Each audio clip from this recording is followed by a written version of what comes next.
The news hit global markets like a digital tsunami, sending shockwaves through every major financial center from New York to London, Hong Kong to Mumbai. Investors, analysts, and everyday citizens alike were glued to their screens, watching the story unfold in real time. On October 6, 2025, headlines blared. Beijing and New Delhi impose a staggering 300% cultural preservation tariff on U.S. fast food.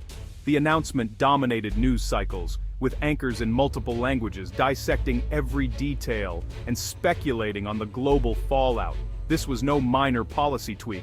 It was a declaration of economic war, a move that would reverberate far beyond the fast food industry and into the heart of international relations. The target was clear: McDonald's, the Golden Arches, a symbol of American influence and a fixture in the daily lives of millions across Asia.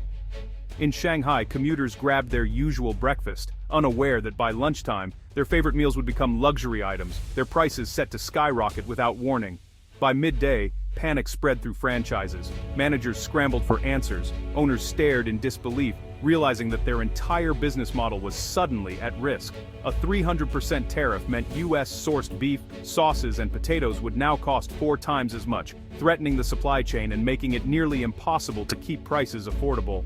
The era of the affordable Big Mac in Asia ended in a single morning. Customers, shocked by the sudden price hikes, left restaurants in disbelief, some vowing never to return. This was more than a trade dispute. It was a cultural and economic strike. A bold statement about sovereignty and the power of local identity.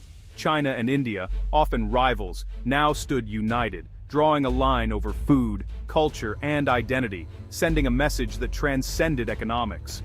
The tariff was designed to cripple, to dismantle decades of American soft power, and to reclaim the narrative of what it means to eat, gather, and celebrate in Asia. The message: your symbols are no longer welcome here. The Golden Arches, once a sign of modernity, now stood as relics of a fading era. In Mumbai, the news sent shockwaves through local supply chains and employees who worried about their jobs, their families, and the uncertain future ahead. The tariff targeted U.S. imports, but threatened the entire business model, putting thousands of livelihoods at risk and forcing owners to rethink their strategies overnight. The Golden Arches, once a beacon of global life, now looked like a target. Vulnerable, isolated, and uncertain in a rapidly changing world. The world wondered, why now, and what comes next? Was this the beginning of a new era of protectionism, or a one-off act of defiance? The stage was set for a new kind of conflict, one where economics, culture, and national pride would collide in ways the world had never seen before.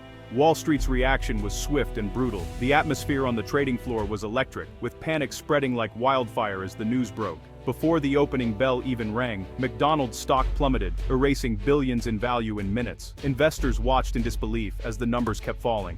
Analysts scrambled to make sense of the chaos. For years, Asia had been McDonald's future, a region of endless growth. Now, that future seemed to be in ruins. The 300% tariff was a financial sledgehammer, shattering expectations and upending business models overnight. In Chicago, McDonald's headquarters was thrown into crisis mode. Decades of careful expansion and growth in Asia were suddenly at risk, threatening the company's global strategy. Calls flooded in from panicked managers and anxious investors. Executives searched for solutions, but there were no easy answers to be found. Franchisees in Beijing and Delhi faced quadrupled costs overnight. For many, bankruptcy loomed as a real and immediate threat, with unsold inventory piling up. The chaos rippled through every level of the business, trapping small business owners and employees alike in a geopolitical nightmare they never saw coming. Other American fast food giants, KFC, Starbucks, Pizza Hut, weren't spared. Their stocks tumbled as investors feared a domino effect across the industry. The message was clear: any American brand could be next. No one was immune from the fallout. The global economy's interconnectedness, once a strength, now became a glaring vulnerability, exposing companies everywhere to new risks. Beijing and New Delhi made it clear to the world: they could turn off the tap at will, wielding economic power as a weapon. The era of predictable global trade was over. Uncertainty replaced stability, and companies scrambled to adapt. The shockwaves didn't stop at fast food. They threatened the entire U.S. corporate presence in Asia, forcing some to consider pulling out entirely. The world's economic order was suddenly up for grabs, with new alliances and rivalries forming in real time. The rules had changed overnight, leaving everyone scrambling to understand what the future might hold. Officially, China and India called the tariff a public health and fairness measure. State media linked American fast food to rising obesity. Indian officials promoted local cuisine. Beneath the rhetoric, this was about reclaiming cultural space and national pride. The Golden Arches had become a symbol of American soft power. Now, a target. The tariff was a bold act of decolonization, a pushback against decades of U.S. dominance. It was also a calculated geopolitical move, mirroring years of U.S. tariffs and sanctions. By hitting McDonald's, China and India struck at the heart of American influence. Their coordination signaled a new willingness to challenge the Western-led order. This was about more than burgers. It was about redrawing the map of global power. The world was witnessing a strategic masterstroke. The impact was immediate. Big Mac prices tripled overnight. Customers balked at the new menus. Restaurants emptied out. The Golden Arches, once a symbol of accessibility, now stood for unattainable luxury. For hundreds of thousands of employees, the tariff was a direct threat to their livelihoods. Layoffs began as business evaporated, leaving families in crisis. The local supply chain, farmers, bakers, drivers, collapsed alongside the restaurants. The economic pain was deep and widespread. Yet, amid the crisis, a cultural shift took root.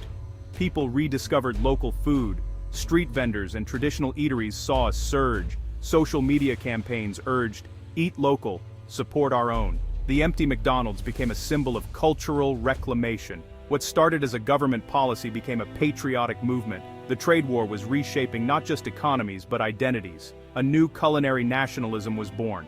In Washington, the tariff landed like a bombshell. President Trump was furious, calling it economic terrorism and vowing massive retaliation. The U.S. government scrambled.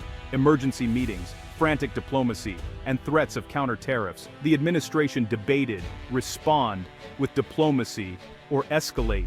Trump pushed for immediate sweeping tariffs on Chinese and Indian goods. The threat of a global trade war loomed, spooking markets worldwide. Allies urged restraint, fearing economic disaster. Lobbyists and farmers demanded action as the crisis escalated. The issue had become a national security emergency. America faced a stark choice: show strength or risk global meltdown. The world teetered on the edge of economic conflict. The fate of global trade now rested on Washington's next move. The tariff's shockwaves hit American farms hard. Potato farmers and cattle ranchers lost their biggest export markets overnight. Prices crashed, debts mounted, livelihoods were at risk. Global shipping was thrown into chaos, container ships stranded, supply chains paralyzed. The fragility of just-in-time commerce was exposed. Meanwhile, the BRICS alliance rallied around China and India. Brazil, Russia, and South Africa praised the move as a stand against Western dominance. The crisis strengthened BRICS, challenging the G7's authority. In Europe and Japan, leaders were alarmed, caught between economic giants. Back-channel diplomacy began, but nationalism drowned out calls for calm. The world was entering a new era of instability and confrontation. The old order was fracturing before everyone's eyes. The tariff crisis didn't just disrupt economies, it sparked a sweeping cultural revolution across Asia, igniting passions and debates in every corner of society. Once bustling, now empty McDonald's restaurants became powerful symbols of newfound independence and national pride, their shuttered doors telling a story of change. Governments quickly stepped in to promote local cuisine, while celebrity chefs rose to stardom, becoming cultural icons and ambassadors for their country's unique flavors. What started as a simple hashtag, Eat Local, transformed into a passionate movement, fueled by national pride and amplified by influencers and youth across social media. Small restaurants and street vendors flourished like never before, creating a vibrant, colorful food scene that celebrated local traditions and brought communities together. Many former fast food workers found new opportunities in local businesses, learning new skills and helping to shape a more diverse and resilient food industry. Skills and loyalties realigned as a new generation rediscovered its culinary heritage, reconnecting with family recipes and regional specialties once at risk of being forgotten. The dispute was no longer just about economics. It became a heated conversation about taste, identity, and the very soul of a nation, played out in homes and on television. McDonald's, once a symbol of global uniformity, now faced an uncertain future, forced to choose whether to adapt, localize, or risk fading away entirely. The fate of the Golden Arches became a powerful symbol of shifting global power, watched closely by millions around the world. Across Asia, the world's most populous nations were building their own future, starting with what they eat and passing these traditions to the next generation. The era of American fast food dominance was suddenly in question. As local flavors and businesses took center stage, the balance of global influence was changing, one meal at a time, as the world watched a new culinary order take shape before their eyes.